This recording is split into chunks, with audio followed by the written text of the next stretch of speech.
Yochanan chapter 9.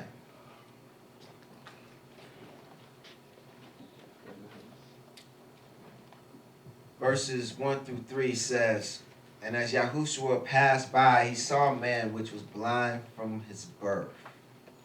And his disciples asked him, saying, Master, who did sin, this man or his parents, that he was born blind? Yahushua answered, Neither have this man sinned, nor his parents, but that the works of Elohim should be made manifest in him. In order to really get the timetable and the picture, that's been painted here, you kind of have to look back at chapter 8. Here it is. We had the dialogue between Yahushua and the Yahudim. And Yochanan 8:57 through 59 says, Then said the Yahudim unto him, Thou art not yet 50 years old, and hast thou seen Abraham? And Yahushua said unto them, Verily, verily, I say unto you, before Abraham was, I am. And they took up stones to cast at him, but Yahushua hid himself, and went out of the temple, going through the midst of them, and so passed by. Okay, now this is the setting here. So here it is. They're trying to, stone him. So he gets them up out of there. He gets up out of there, and I kind of picture this, this scene in my mind, and I kind of see his Yahudim kind of, surrounding them, and and getting them up out of there, where they can't see him, and knowing also that it was at this point it was likely dark, for we spoke in chapter 8 concerning when he said he is the light, and during the time when during the time when they would light the menorah in that last great day,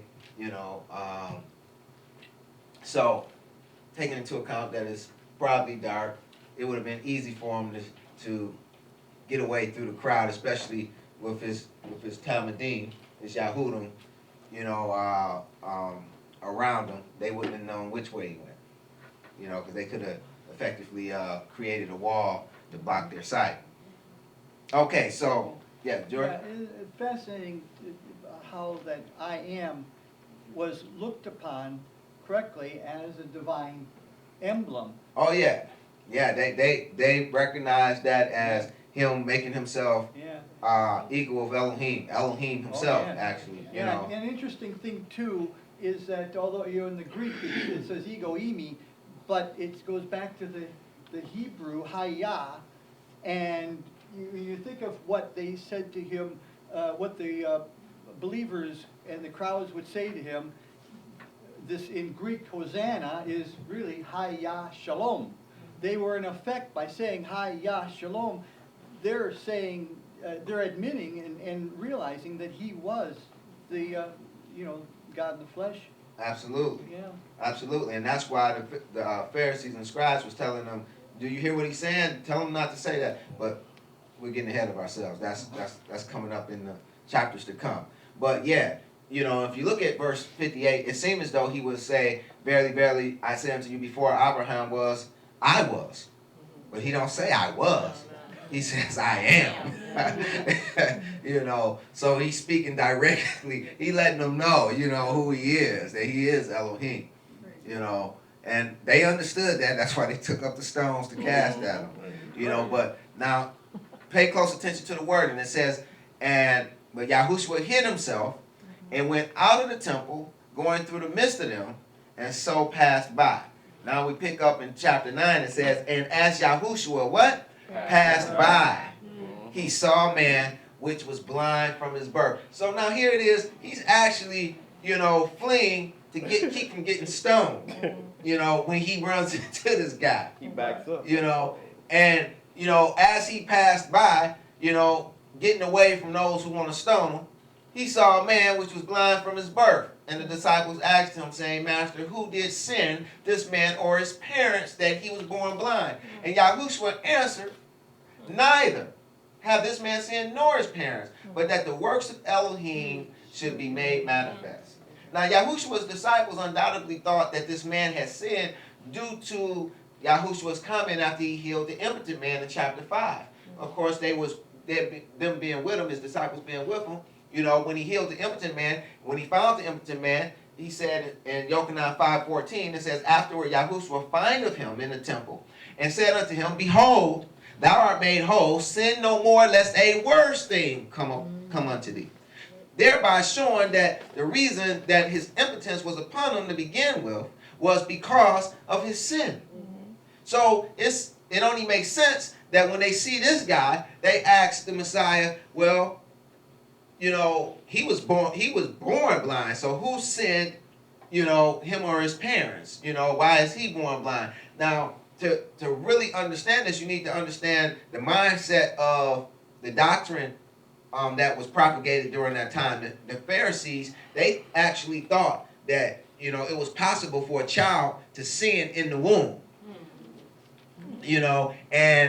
And therefore, they would be born with a defect. Exactly. So this is kind of probably what they had on their mind, when they were asking this as well. Now, Yahushua goes on, we know that Yahushua will go on to heal this man of his blindness. But because this is more than a miracle, I want to take the time out right now to just go a little more in depth. This is sign number 6, Simeon, or sign number 6 in the book of Yochanan. And it's connected to sign number 3. And that is also a depiction of Israel. Remember, sign number 3 spoke of the rebirthing of Israel. And sign number 6 speaks of the condition of this newborn that has been fathered from above, or i.e. born again, as Israel, which is born blind. So here it is. This is a picture of the born again believer in our actuality.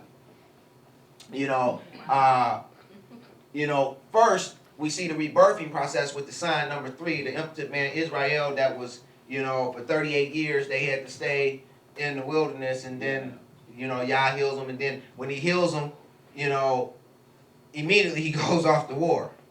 After he killed off all the warriors, that is, if you guys remember chapter 5 and the sign 3, it spoke of the rebirthing of Israel, but it spoke of the impotent man as being, Israel in the wilderness for 38 years, because of the curse that Yah placed upon them, because they were being insubordinate and didn't want to go into the land of Canaan and take it as when Yah told them to. After they refused the testimony of the spies. Remember? Everybody remember that? Yeah. Okay. And, it spoke of, that sign spoke of them actually, the ones that was born in the wilderness, as well as those that was 20 and under, actually going forth, because all the previous warriors were that was 20 and above had died off in the wilderness. So this was a picture of the rebirthing of Israel, or Israel being born again. Everybody with me? Mm-hmm. Okay, now, this sign number 6, speaks to us as to how this one that's fathered from above is born.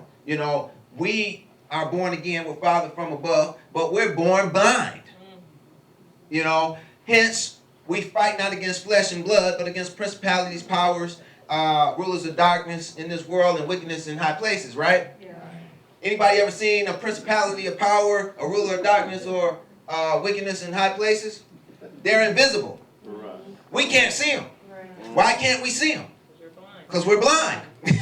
Exactly. But essentially, we're blind to them. And this is what this sign is teaching us.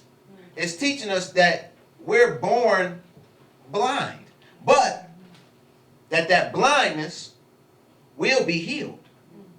And that's what this sign is teaching us. So I want everybody to have that, as we proceed into the rest of the sign, okay?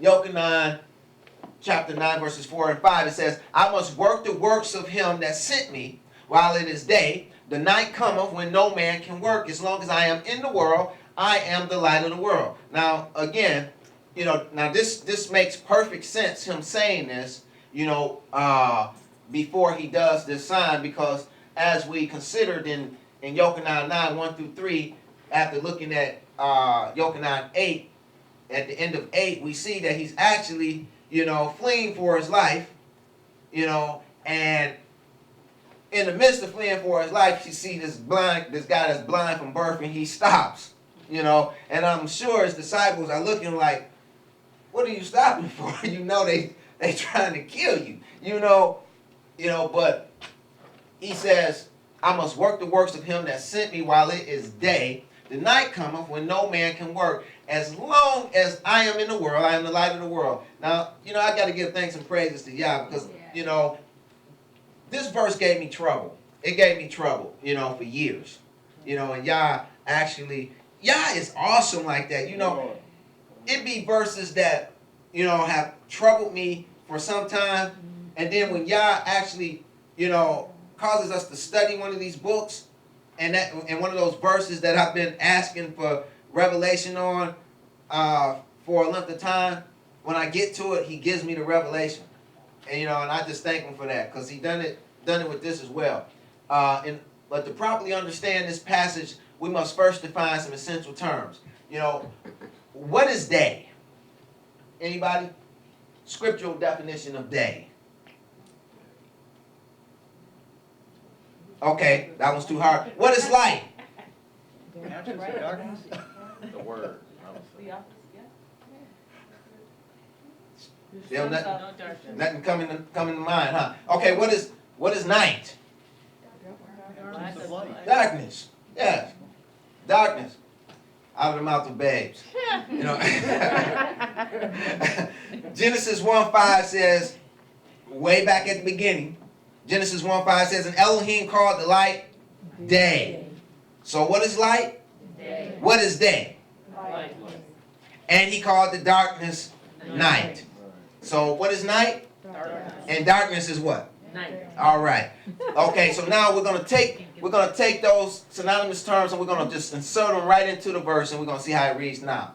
It says, I must work the works of him that sent me while it is light. The darkness cometh when no man can work. Now, let's think about that for a minute. You know, because it actually speaks to why we're born blind. And the reason, you know, he says, while it is light, he must work the works while it is light. For darkness cometh when no man can work. Okay? Now, he goes on to say, as long as I'm in the world, I am the day of the world. Okay? We know he's not in the world right now. Right. So, it's what? Darkness. Right. Okay? Now, if you take away all these artificial lights that we're used to, and you put yourself back in archaic times, such as when Yahshua said this, you know, the only light that they had was what was in the sky and some fire. Okay? And the fire was like a man-made light, because man had to start the fire. Right. But Yah's light was put in the heavens. Amen? The sun to rule over the day, and the moon and stars to rule over the night. Yes. Now, Yahshua said, while he is here, when he was in the world, he was the day of the world, or the light of the world. Now, imagine the light gone. Because he says, when the time comes when darkness cometh and no man can work, because he knew it was time for him to leave. The time was coming when he would leave out of the world. That means the day would be gone and it would be nighttime. Okay, now, if someone was born during the nighttime, they wouldn't be able to see a thing. And so if you ever been to the country, and when the sun go down and it becomes night, the darkness is so thick you can't even see your hand in front of your face all the time. Now imagine you was trying to work during that time. Imagine going out at night There's no artificial lights, no street lights, and none of that good stuff. No headlights and no flashlights, none of that. And even if you did so happen to have a torch, it would be very difficult at best to work, without any light during the nighttime. Very difficult at best. Would you agree? Yes. And especially if you took away man's light, even the lighting of the torch, all you would be the light coming from the moon and the stars. Yes. It would be very difficult at best to see, just to see where you're going, let alone to work. So this is what Yahushua is alluding to, because he knows he's about to leave. He said, I must work the works of him that sent me while it is light. The darkness cometh when no man can work. As long as I'm in the world, I am the day of the world. So he had to let his light shine. So we see here that works are associated with the light. They're in conjunction with the light. Now this speaks to why, we don't see as many of those marvelous works that we read about in Scripture. Could it be because it's dark? Darkness is upon the earth. But when the light returns, we'll see him once again. Now, that being said, when will we be healed? I just told you the answer. When the light comes. When the light comes back, our blindness will be healed. Why? Because we'll be able to see. Because light dispels darkness. Okay? So, when will the light come? One of the times, of course, when Yahshua come back, but the light will come a little prior, some light will come a little prior to Yahshua coming back. And this light will be the light that comes with the two witnesses, called the two olive trees, or as Revelation 11:3-4 says, and I will give power unto my two witnesses, and they shall prophesy 1,260 days, clothed in sackcloth. Now, what are they? These are the two olive trees and the two what? Candlesticks standing before the Elohim of the earth. These are the candlesticks. Candlesticks emit what? Light. This is the light that Yah will send to us in the darkness. And this will illuminate the darkness. It's kind of like the dusk before the sunrise. Before the sun completely rises, you have the dusk. And this will be like the dusk. We will be able to see, because this light sent from Elohim will come upon the earth. These two candlesticks that stand before Elohim of the earth. This is when our blindness will be healed. Yochanan 9:6-11, my first reader, please. When he had thus spoken, he spat on the ground and made clay of the spit and Spittle. spittle. And he anointed the eyes of the blind man with the clay, and said unto him, Go wash in the pool of Siloam, which is by interpretation sent. He went his way therefore and washed, and came seeing. The neighbors therefore, and they which before him had seen him that was blind, said, Is not this he that sat and begged? Some said, This is he. Others said, He is like him. But he said, I am he. Therefore said they unto him, How were thine eyes opened? He answered and said, A man that is called Yeshua made clay and anointed my eyes, and said unto me, Go to the pool of Siloam and wash. And I went and washed, and I received sight. Okay. Now this teaches us how we're going to be healed. It says, now, many people today, you know, they may read this and be like, oh, that's nasty. You know, they may even have passed up on their healing, you know, because, you know, I don't think I want that on my eyes, you know. But, you know, there's spiritual significance behind these things. You know, the clay made of spit and water speaks to the counsel within the heart of a man, a particular man. The gospel of Yahushua, it speaks of Yahushua and the counsel that was within him while he was within the earth. You know, for water and dirt makes what? Mud or clay.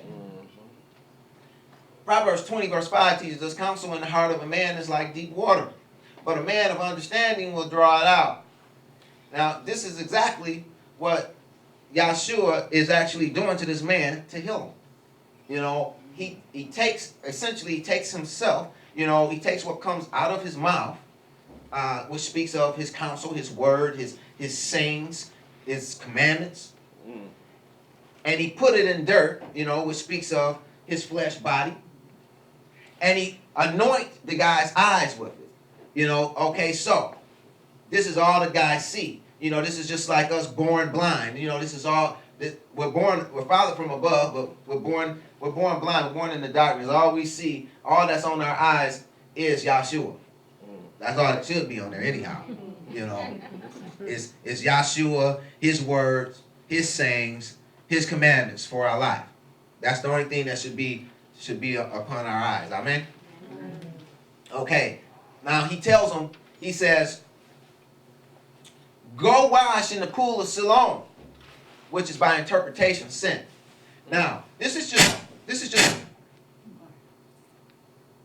all right, I'm going to try that again. This is just a picture of him sending them to his fivefold ministry, sending them to his apostles. Apostle means what? Sent one. So this is just a prophetic picture of him sending the blind over to his apostles. You know, his apostles his Talmudim, his students, whom he has taught the revelation or the understanding of his words, sayings, and commandments that he gave while he was in the earth.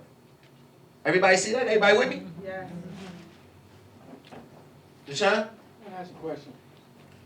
Proverbs 25, it says deep water. Why does it say, why does it recognize it as deep water? Because Yahshua is deep. No, I'm just kidding. But That's why I asked question. That's why I'm saying that. because it's speaking of a well. It's speaking of a well, and you know, I was joking, but in a sense it's true though. But it was speaking of a well. You know, you have to go deep within them, you know, in order to draw it out. See, and this is what he's freely given unto the apostles. He didn't give it to the multitudes when he spoke the sayings, the words, and the commandments, but he pulled his Talmudim, his students, his disciples to the side, and he elaborated on these things, and he did give them the understanding. You know, and they would come and they would ask of him, you know, what did this mean? What did that mean? You know, and that was like them drawing that understanding out of him, you know, because he would then elaborate on it. You know, so this is just a picture of that, you know. Now, even though ones had their eyes anointed with Yahushua's clay, you know, they still won't be able to see until they get over to those that he sent, you know, which represents the pool of Siloam. Now, ultimately, you know, Siloam represents those two witnesses that we just spoke about, because those will be the ones sent with the light, the candlesticks, you know. But, you know, those of us that he's left in the earth, because even after he was gone, what did he tell his apostles? He says, ye are the lights. You know, he was the light while he was in the earth, but he let them know, ye are the lights and ye are the salt. You know, so in other words, now that he's gone, the only light that the earth has is them. And they are to rule over the darkness that's here. Even as, you know, we are to rule over the darkness. This is not nothing but a picture, you know, of the two lights that he put in the heavens. You know, the greater light, Yahushua, and the lesser light, the greater light, the sun, if you would, and the lesser light, Yahushua, the moon and the stars. You know, those of us who are like his apostles, you know, they're like the moon, and those believers that likewise go around and testify and share him with people are like the stars. You know, little lights. You know, so it's not totally black out here. Everybody with me? Yeah. You know, now, so he goes and tells him to wash in the pool of Siloam. You know, so you have to go to whatever, he's going to send you to whatever lights that's out here to, you know, to give you some understanding. Now, ultimately, this sign is actually is a picture of us in the end times, as you'll see as we proceed. You know, now 1 Corinthians 13:12 says, "For now we see through a glass darkly, but then face to face. Now I know in part, but then shall I know even as also I am known." So, you know, we're not that full of light. Don't get it twisted. You know, just because, you know, we have some understanding and we're able to share some things with the lay person, you know, doesn't make us, you know, the light. No.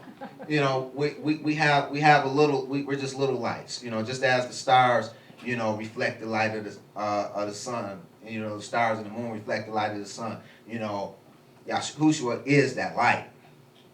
Make no mistake about it. Next reader. Yeah, it says something else about that.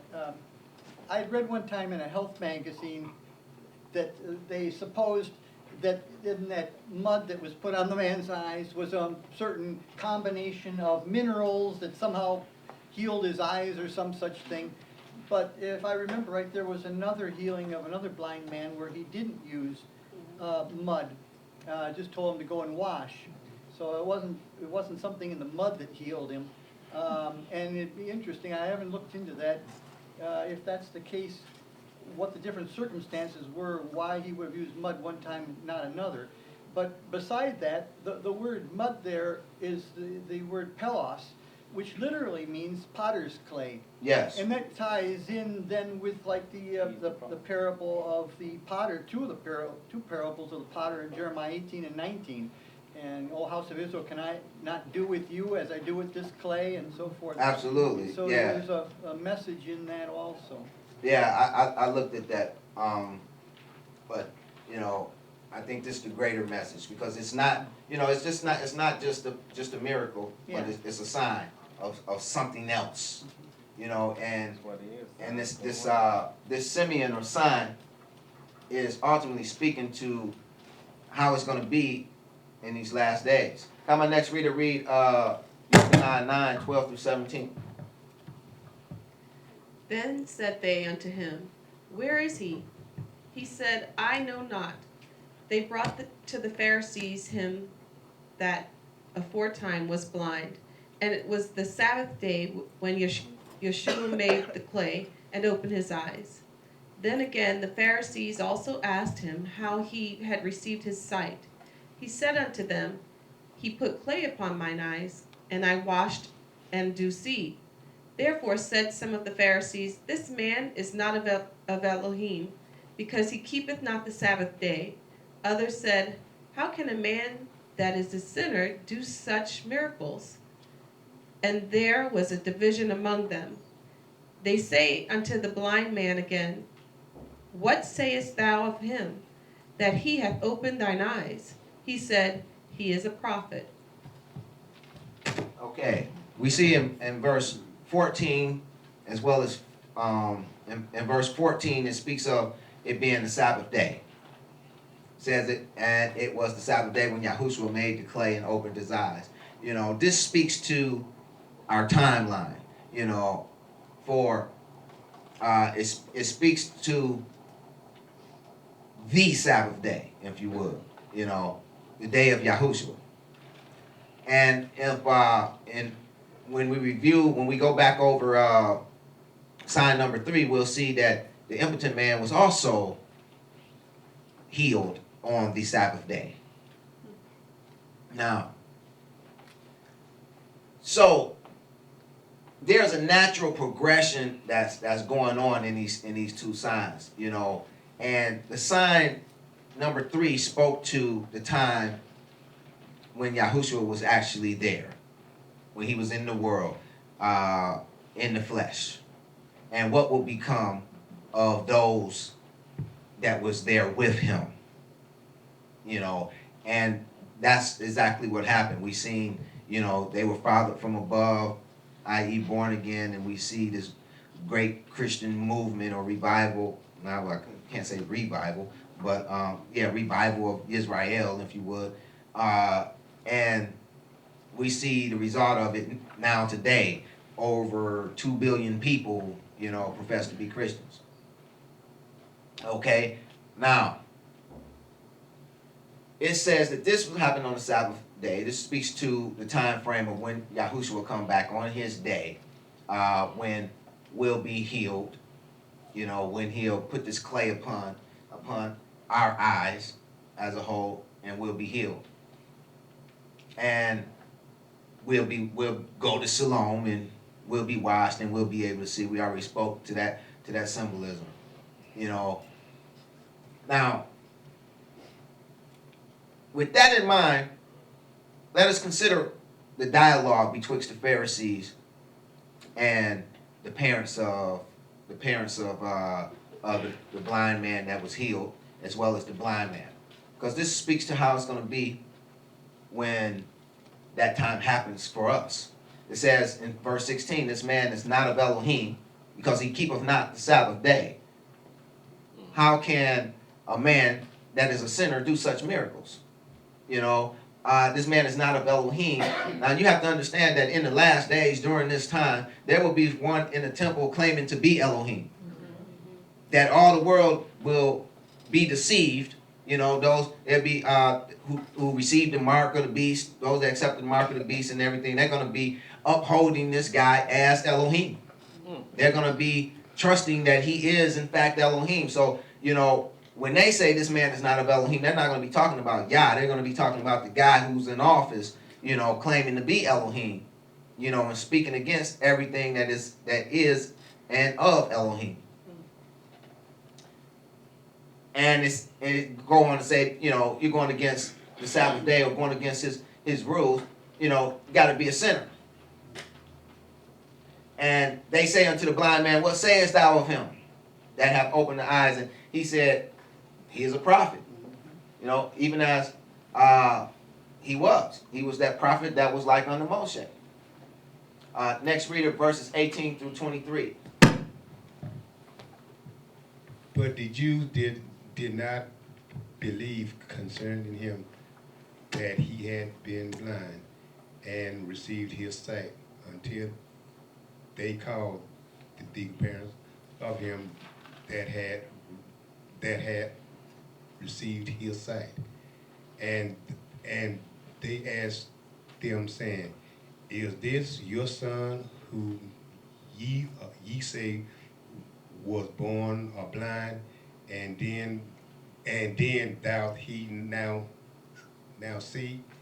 His parents answered them and said, we know that this is our son, and that he was born blind. But by what means he now seeth, we know not. Or who has opened his eyes, we know not. He is of age. Ask him. He should speak for himself. These words spake his parents, because they feared the Jews. For the Jews had already, agreed already that if any man did confess that he was the Messiah, he should be put out of the synagogue. Therefore said his parents, he is of age. Ask him. Okay. Now, first thing I want to point out is in verse 22. It says, these words spake his parents because they feared the Yahuwah. You know, so we see, you know, they were saying what they were saying out of fear, for one. You know, but twice it mentions he is of age. Ask him. You know, and I want to point out that we see that, you know, they didn't believe him. You know, they didn't believe this guy just, you know, received this awesome miracle sign or wonder, you know, and they didn't believe him. It's going to be the same way with us. You know, when Yah heals us and he gives us a miracle sign or wonder and we have to go before him, you know, they're not going to believe us either. Joy? Yeah, it's fascinating to me also that in the New Testament it is not primarily the Sadducees that opposed Yeshua, it was the Pharisees. Even though it was the Sadducees that were in charge of the temple worship and they were officially in charge of the Judaism of that day and recognized as so by the Romans, it was the Pharisees so that almost universally were the ones opposed to him. And the word Pharisee means separated ones. It almost seems as if in the New Testament they are symbolizing that separation between Judah and Ephraim that existed. It's interesting to see that. It's always the Pharisees of the Pharisees. Kind of fascinating. I think there's some symbolism there possibly. Could be. You know, we see here it references his age twice. He is of age. What did it mean to be of age during that time? You know, it speaks to the age of accountability. You know, and the age of accountability was 20. You know, now today, the Yahudim, you know, I think they counted as 13. This is when, you know, Bar mitzvah. the bar mitzvah or the bat mitzvah or that takes place. You know, but scripturally speaking, it was actually 20. We see this in Exodus 30, 11 through 14, which it says, and Yahuwah spake unto Moshe, saying, when thou takest the sum of the children of Israel after their number, then shall they give every man a ransom for his soul unto Yahuwah. When thou numberest them, that there be no plague among them when thou numberest them. This they shall give, every one that passeth among them that are numbered, half a shekel after the shekel of the sanctuary. A shekel is 20 gerahs, and half shekel shall be the offering of Yahuwah. Every one that passeth among them that are numbered from 20 years old and above shall give an offering. Numbers 1, 2, and 3. Take ye the sum of the congregation of the children of Israel after their families by the house of their fathers with the number of their names, every male by their polls from 20 years old and upward, all that are able to go forth to war in Israel. Thou and Aaron shall number them by their armies.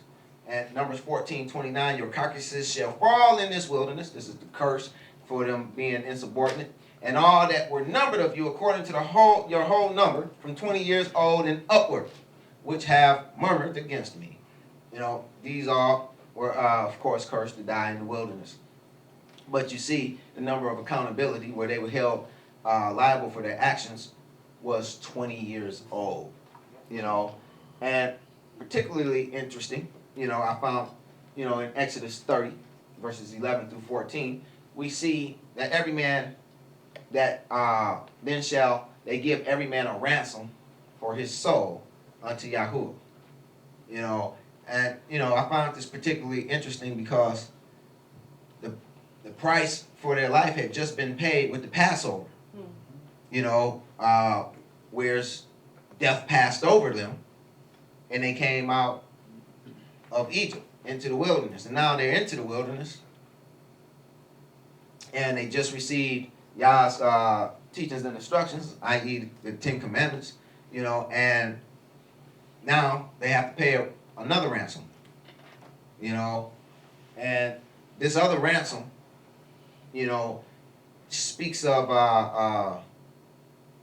another price that has to be paid, you know, and maybe we'll get into that a little later if Yah wants us to.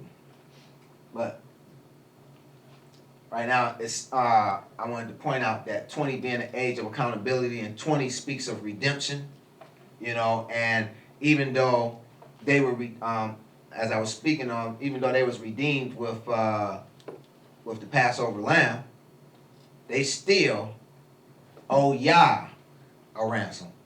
You know, so death passed over them, but now they still owe Yah ransom, and it's like that for us too. You know, essentially what Yahushua is teaching us with this sign, as well as sign number 3, is how to be when He heals us on the Sabbath day. You know, so we can know what to expect. You know, in signs 3 and 6, they give us a vivid picture of how we will be persecuted because of our being healed. Take note, in the sign, the parents, within the sign, the parents of the healed, they wouldn't testify of Yahushua on behalf of their son because of the fear of the Yahudim. You know, the whole exchange is simply a picture of the end times. You know, now we're going to take a look at Luke 21:12 through 19, as well as verse 28, because, you know, this is where Yahshua is actually sharing with His disciples, you know, the signs of the last days, you know, what to look out for and what to expect. You know, and you're going to see how it lines up with what's actually transpiring, you know, in this sign. 21:12 says, "But before all these they shall lay hands on you and persecute you, delivering you up to the synagogues, and in the prisons being brought before kings and rulers for my name's sake." We see one being delivered up to the synagogue even within the sign. Amen? "And it shall turn to you for a testimony." We see him testifying of Yahushua, of what Yahushua done in his life, i.e. healing them from being blind. Verse 14, "Settle it therefore in your hearts not to meditate before what ye shall answer."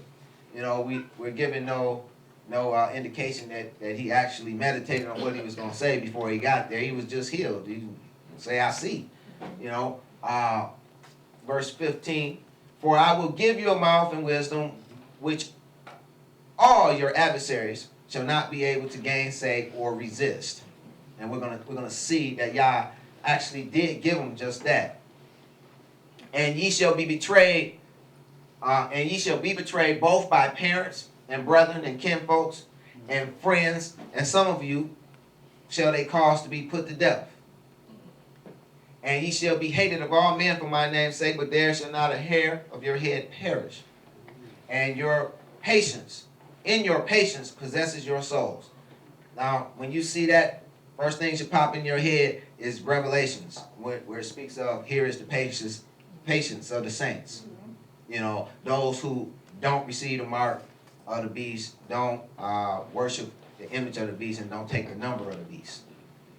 And, you know, they do so non-violently. You know, that's their patience. Okay?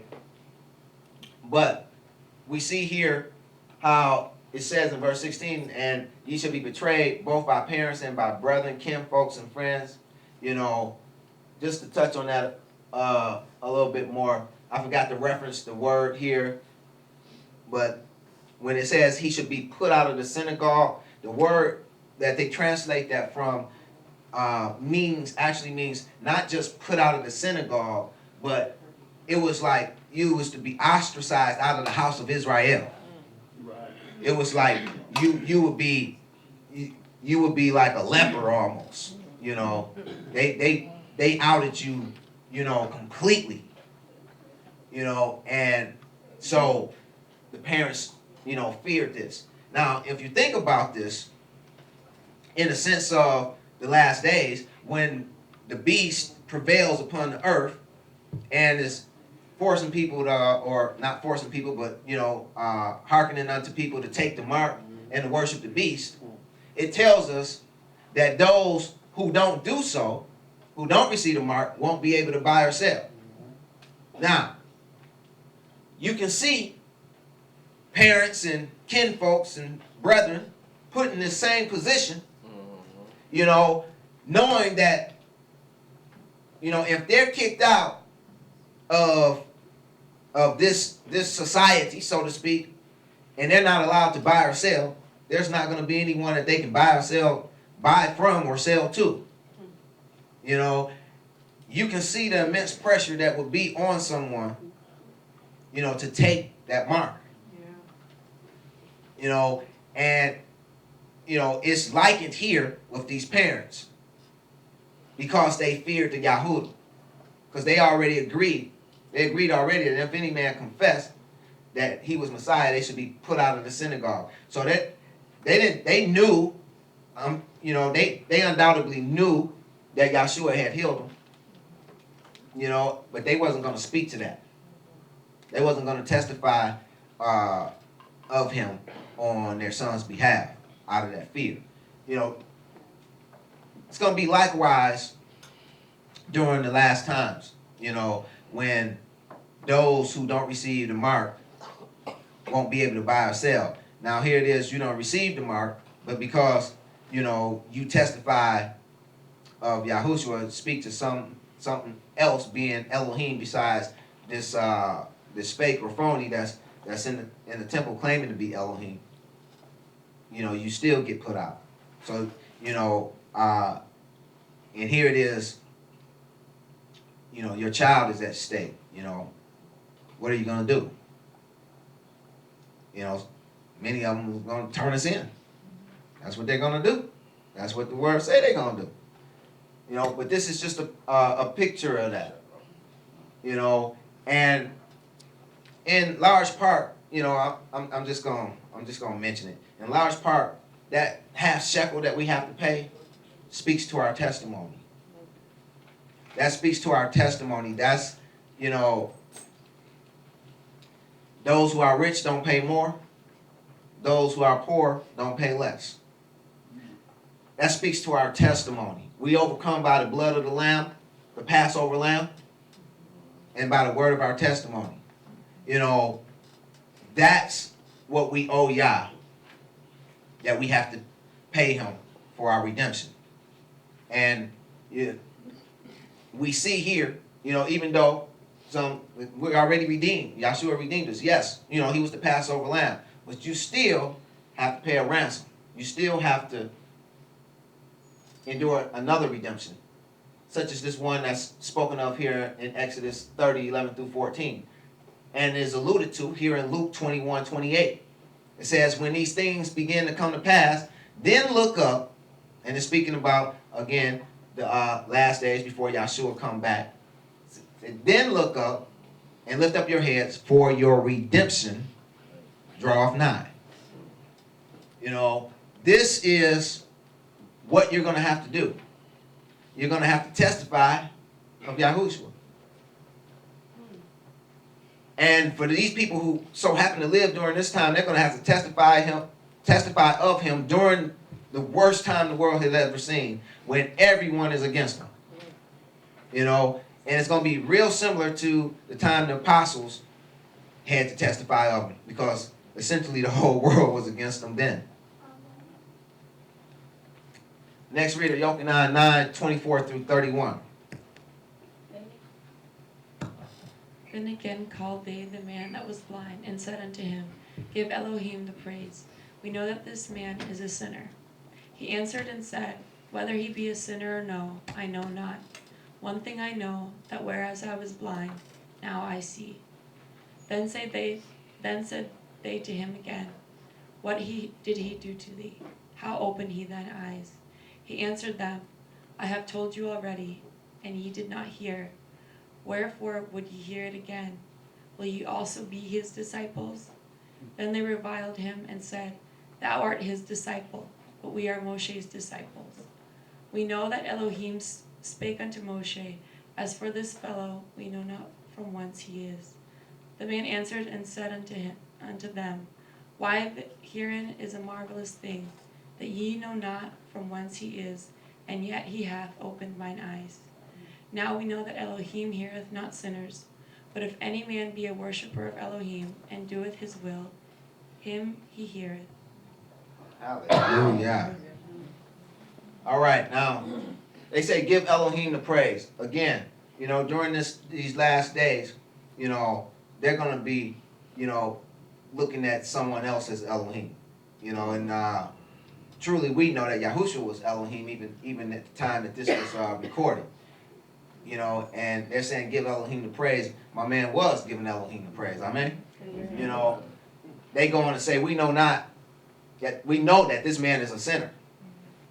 And you can see, you know, they're gonna try to get you to go against Yahushua. You know, even after Yahushua done healed you, they're gonna try to get you to go against him.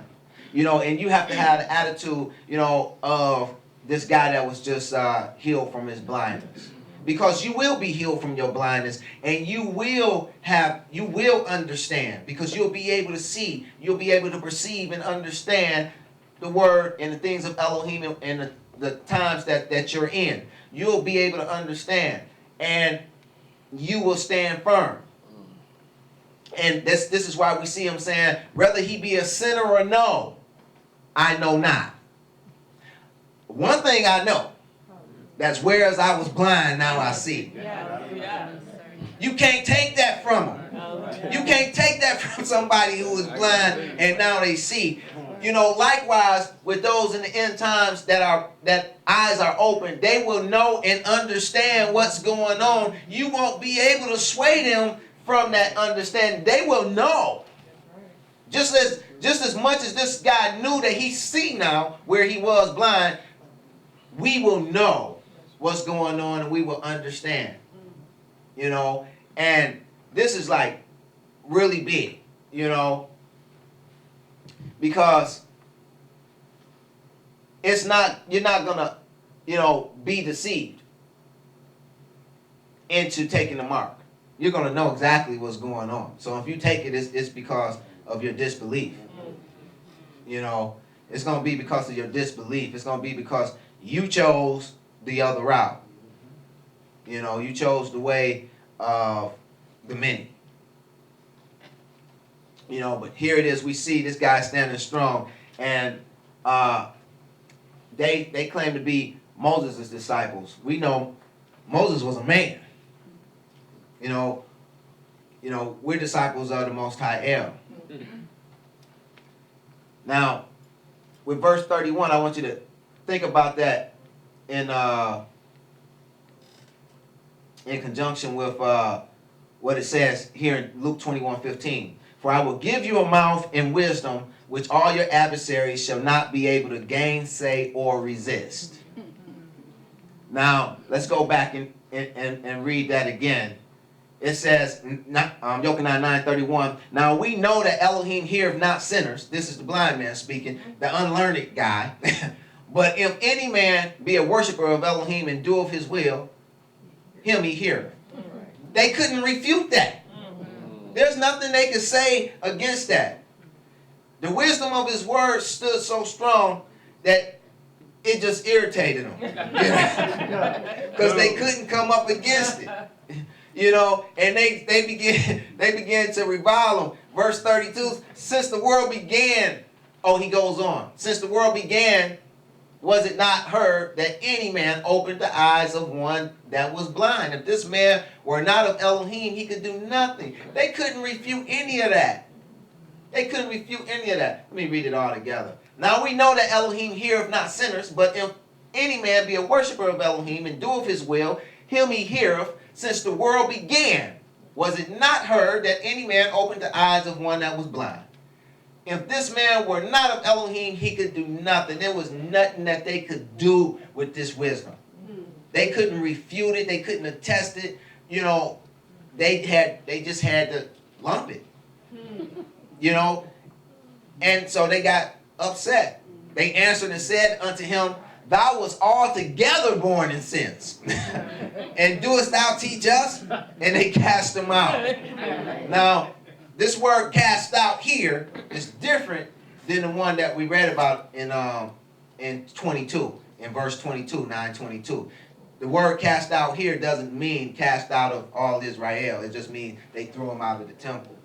You know, because he actually didn't, you know, acknowledge that Yahushua was the Messiah. He just, you know, came at him with such wisdom that they just couldn't stand him no more. You know, they couldn't refute it, so, you know, they just wanted him out of their sight.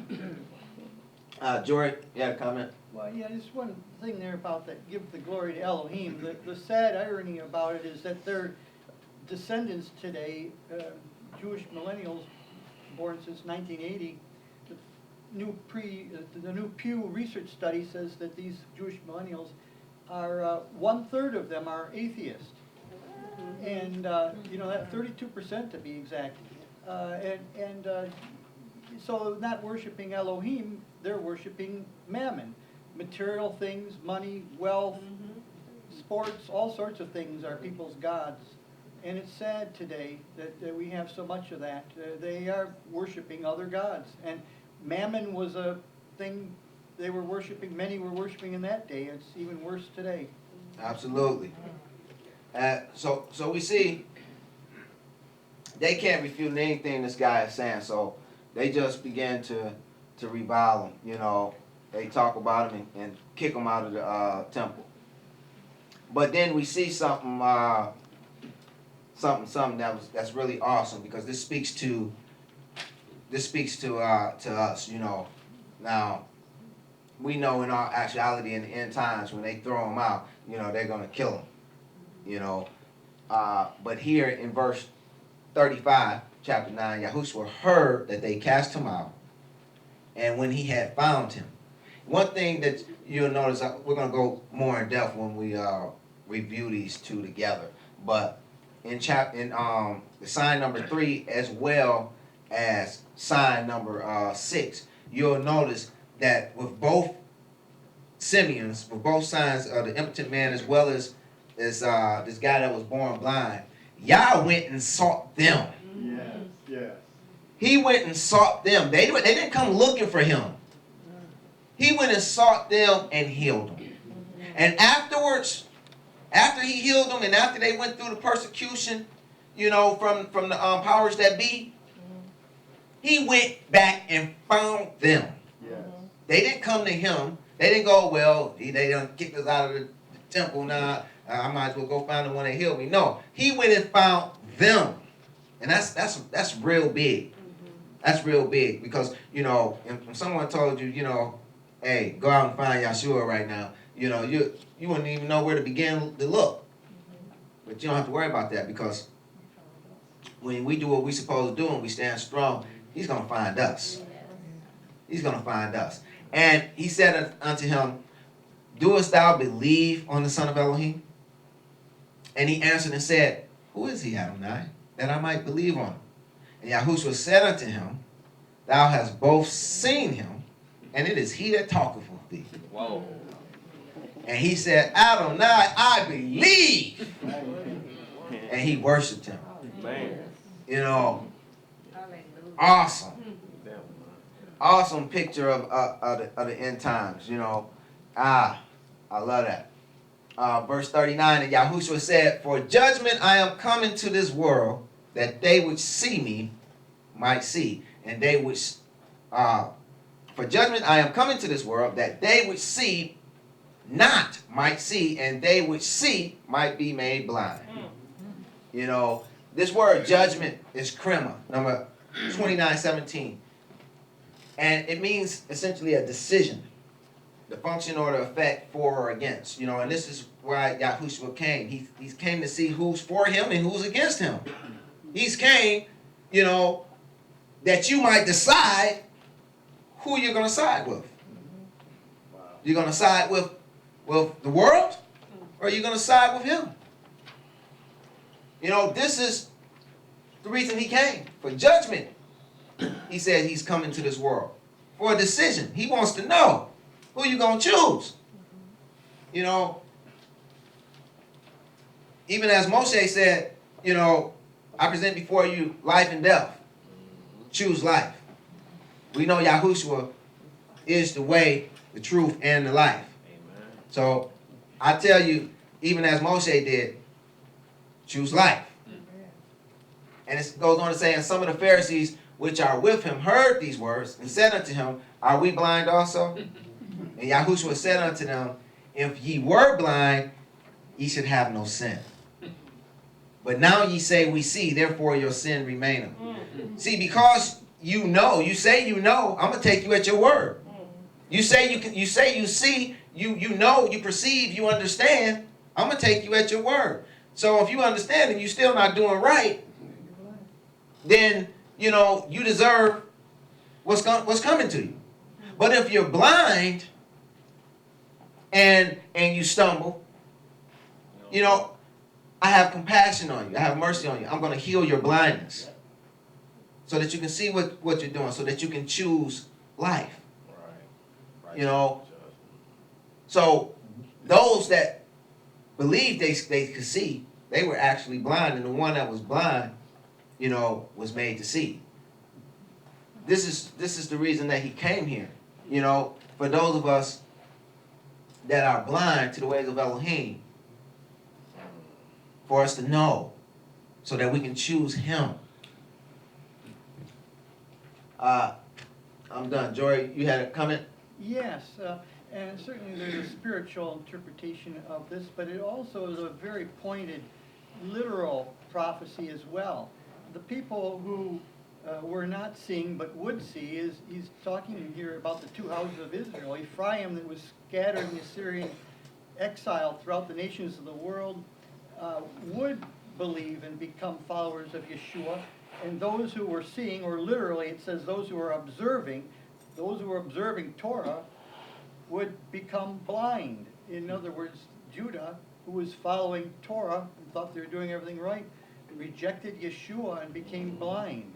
And it brings up an interesting point too, because the popular teaching today of dispensationalism and evangelicals is that all of Israel rejected Yeshua, and so now we're in a no kingdom period, a non-kingdom, what do they call it, dispensational era, because Israel rejected Yeshua, and that's not true at all. As you see here in the text, like in verse 39 of this chapter, there was a division among him. Some believed and some didn't.